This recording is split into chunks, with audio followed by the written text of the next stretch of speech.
వెనిజువెలాలో శిథిలాల కింద చిక్కుకున్న వారిని రక్షించేందుకు సహాయక చర్యలు కొనసాగుతున్నాయి.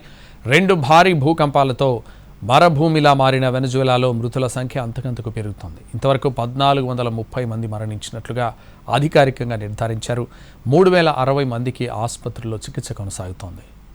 వెనిజువెలాలో 2 భారీ భూకంపాలు సృష్టించిన విధ్వంసంతో మృత్యుఘోష మార్మోగుతోంది. భూకంపాల తీవ్రత రిక్టర్ స్కేలుపై 7.2, 7.5 తీవ్రతతో నమోదైంది.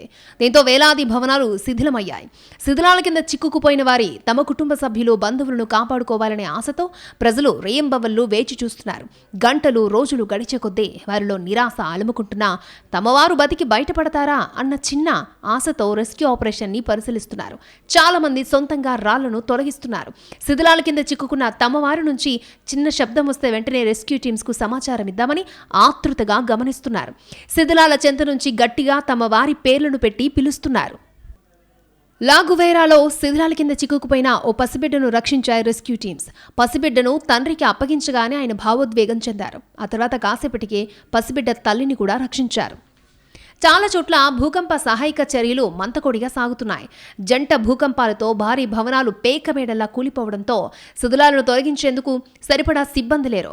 దీంతో అపార్ట్మెంట్లు, భారీ భవంతుల కింద చిక్కుకున్న వారిని రక్షించేందుకు ఆప్తులే రంగంలోకి దిగుతున్నారు. తమకు దొరికిన పరికరాలతో శిథిలాలను తొలగిస్తున్నారు. కొంతమంది స్వచ్ఛంద సేవకులు డ్రోన్లతో శిథిలాలపై గాలిస్తూ బాధితుల కోసం అన్వేషిస్తున్నారు. డ్రోన్ చిత్రాల్లో తమ వారి ఆచూకీ కనిపిస్తుందేమోనని కుటుంబ సభ్యులు ఆశగా ఎదురుచూస్తున్నారు. భూకంపాలు సంభవించాక 69,000 మంది ఆచూకీ తెలియకుండా పోయింది. దీంతో వాళ్లంతా శిథిలాల కిందే చిక్కుకుపోయినట్లుగా అధికారులు భావిస్తున్నారు. ఐక్యరాజ్య సమితి అంచనా ప్రకారం సుమారు 50,000 మంది ఆచూకీ ఇంకా తెలియాల్సి ఉంది. భూకంపాలు సంభవిస్తే బాధితులను రక్షించేందుకు తొలి 48 నుంచి 78 గంటలు చాలా కీలకం. ఇప్పటికే 4 రోజుల సమయం దాటిపోవడంతో శిథిలాల కింద ఉన్నవారిలో ఎక్కువ మంది చనిపోయి ఉంటారని అధికారులు భావిస్తున్నారు.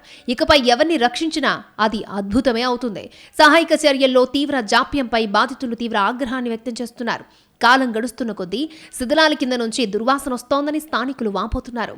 ఇలా ఉంటే తాము సైతం అనారోగ్యం బారిన పడతామని ఆవేదన చెందుతున్నారు.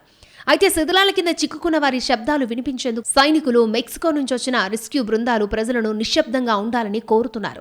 మెక్సికోతో పాటు America, Britain, Spain, Colombia, Switzerland దేశాలకు చెందిన 861 మంది అంతర్జాతీయ సహాయక సిబ్బంది ప్రస్తుతం రెస్క్యూ ఆపరేషన్లో పాల్గొంటున్నారు. శిథిలాల కింద బాధిత కుటుంబ సభ్యులు మాత్రం ఏదైనా అద్భుతం జరిగి తమ రక్త సంబంధీకులు బయటపడకపోతారా అని ఆశగా ఎదురు చూస్తూనే ఉన్నారు.